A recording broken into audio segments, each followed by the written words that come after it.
Real quickly before we begin, I want to thank this video's sponsor, CarMarshal.com. CarMarshal.com can save you lots of money on buying used or new vehicles, cars, trucks, school buses. If you want to save money, I'll have a link in the description down below. I know I'm going to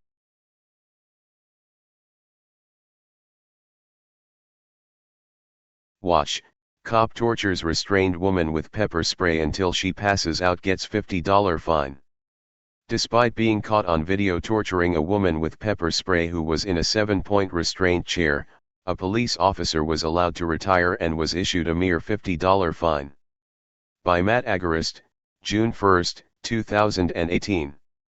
Dayton OH. I thought I might die, said Amber Swink of her harrowing experience of receiving pepper spray directly to her face while in a 7-point restraint chair in the Montgomery County Jail in Dayton, Ohio.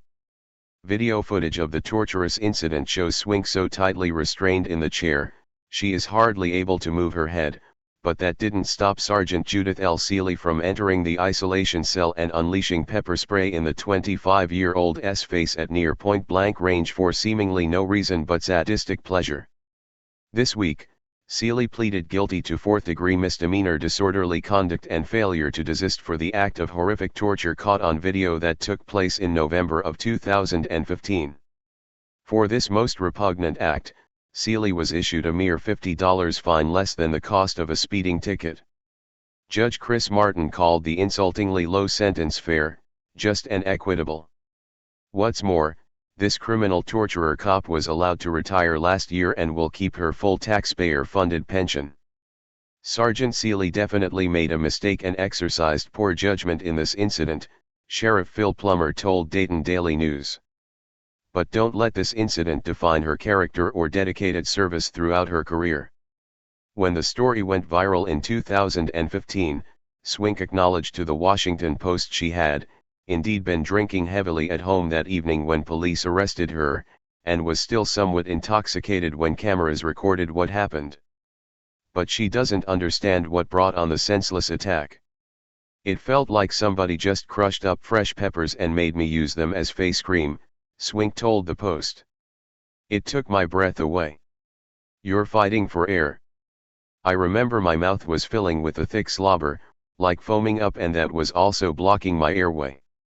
As the Post described, in the 4-minute clip captured by a camera in the isolation cell, Swink can be seen struggling and coughing. She appears to pass out after her face is covered with a bright orange substance. Officers had already coated her face with the thick, orange substance once, and despite being a bit drunk, Swink recalls the jailers laughing outside the sterile isolation cell immediately before Sergeant Seeley's inexplicable act. In fact, it takes quite some time for officers to even attend to Swink, and when someone finally enters the cell to douse her eyes with a cruelly sparing amount of water, the air is so thick with pepper spray, he's forced to vacate the room more than once. Montgomery County Sheriff Phil Plummer agreed in September that even though he had yet to view the surveillance footage, pepper spraying a restrained individual violated departmental policy. But Plummer characterized Swink's experience as an isolated incident. 30% of my jail is people suffering from mental illnesses, the sheriff told the Post by phone, unintentionally highlighting one of the most critical issues surrounding America's prison and police industrial complex. There are a lot of situations that the police officers should not be dealing with, but everybody wants to blame the police. Police, including officers working in jails and prisons in the overwhelming majority of departments across the United States, do not receive proper or sufficient training to manage encounters with people suffering a wide variety of mental illnesses, and the resulting lack of understanding means those individuals are often subjected to excessive force. In 2016, Swink filed an excessive force lawsuit in U.S. District Court accusing the Sheriff's Department of acting in a manner that amounted to torture, and alleging law enforcement attempted to hide wrongdoing by destroying evidence. We will definitely oppose the lawsuit, Plummer asserted unsurprisingly at the time. This isn't that egregious where she's walked away with any serious injuries. The officer she spit on should sue her. The case was eventually settled and Swink received a $350,000 settlement. describing being subjected to torture as not that egregious simply because the victim did not sustain permanent injury shows a chilling level of callous cruelty and lack of comprehension. Seeley's actions constituted misconduct. As the Post pointed out, a National Institute of Justice memo says pepper spray has been used by law enforcement in the U.S. since the 1980s as a use of force option to subdue and control dangerous, combative, or violent subjects in the field. oleoresin capsicum, with its ability to temporarily incapacitate subjects, has been credited with decreasing injuries among officers and arrestees by reducing the need for more severe force options. Swink with arms, legs, and body restrictively strapped to a restrained chair obviously posed no threat to jailhouse officers, however, and video proves the motivation to spray her must have been akin to unadulterated sadism. You cannot find any training manual that will tell you it is allowable to pepper spray somebody who is restrained. Cameron Lockeman, a U.S. Naval Academy professor who helped develop pepper spray for law enforcement use, told the Post. It is used to avoid confrontation or injury, so you don't escalate to higher levels of confrontation. Pepper spray, therefore, should not be used if the subject is expressing verbal disagreement or anger. Swink had yelled, banged on a window, kicked at an officer, and generally caused a disturbance after being brought to the Montgomery County Jail, for which officers justifiably used pepper spray the first time, and then strapped her to the restrained chair in the isolation cell. Shortly thereafter, the lawsuit stated, defendant Seeley went into plaintiff Amber Swink's cell with another can of OC spray and intentionally and maliciously sprayed plaintiff Amber Swink's face and body with the OC spray until she became unconscious and suffered permanent, serious, and debilitating injuries. Plummer told the Post Seeley had been disciplined for the misconduct, meaning she had received a write-up that would remain in her file for 6 months. Nothing more, and 2 years later, she was allowed to retire, but not before she was promoted to captain. Below is this most disturbing video. If you'd like to voice your concern to the Montgomery County Sheriff's Office on their lack of discipline for Seeley, you can do so on their Facebook page, here.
Hey Charlotte County, this is Charlotte County COPWATCH, and I just wanted you to know that I am using this stuff under fair use.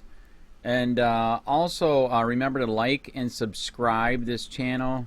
Also too, keep in mind I do not make any money on YouTube.